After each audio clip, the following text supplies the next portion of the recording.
आपका mental ability test यानी मानसिक योग्यता क्षमता। Very good. अब पहले सेक्शन के अंदर मतलब जो पहला खंड होगा उसमें पूछेंगे क्या, जैसे आपका पेपर होता है तो खंड क, ख, ग इस तरीके से 3 सेक्शंस होते हैं। पहले खंड में मान लीजिए आपसे पूछा कि शॉर्ट आंसर दीजिए, दूसरे खंड में पूछा ट्रू फॉल्स बताइए, तीसरे खंड में पूछा उन्होंने रिक्त स्थान भरिए, फिल इन दी ब्लैंक्स भरिए। ऐसे ही पूरे सिलेबस में खंड होते हैं। 3 खंड हमने बात की, मेंटल एबिलिटी, अर्थमेटिक और लैंग्वेज। पहला खंड जो है उसमें पूछेंगे क्या, कौन कौन से सवाल आएंगे।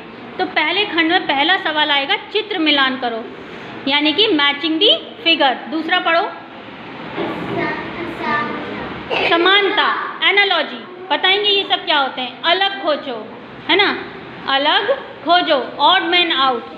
पढ़ो आगे, चौथा वाला क्या है, वेरी गुड, पैटर्न पूरा करो।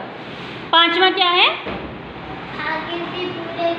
कोई एक आकृति दे रखी होगी जो आधी बनी होगी। मान लीजिए 4 पत्तियों का फूल है, उसमें 3 पत्तियां बनी हैं, तो आपको एक चौथी पत्ती ऑप्शन में से यानी कि आंसर में से ढूंढनी होगी। समझ में आया बेटा।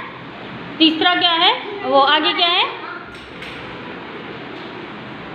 आकृति पूरी करिए। फिर दर्पण, प्रतिबिंब यानी मिरर इमेज। मिरर इमेज का मतलब ये होता है कि जैसे ए बना हुआ है तो वो ए मिरर में कैसे दिखाई देगा, टी बना हुआ है तो वो मिरर में कैसा दिखाई देगा। ठीक है। दूसरा है चित्र श्रृंखला को पूरा करिए। एक सीरीज दे रखी होगी तो उसको कैसे पूरा करेंगे। चलो नंबर 9 पर पढ़ो,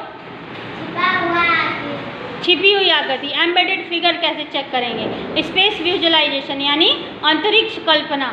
छिद्र पैटर्न, पंच्ड होल पैटर्न, जैसे आप वो बनाते हैं पेपर काट के रंगोली टाइप का बनाते हैं तो अगर उसमें एक छेद करते हैं तो चारों जगह छेद हो जाता है पेपर में, जितने फोल्ड किए होंगे उतनी जगह छेद हो जाएगा।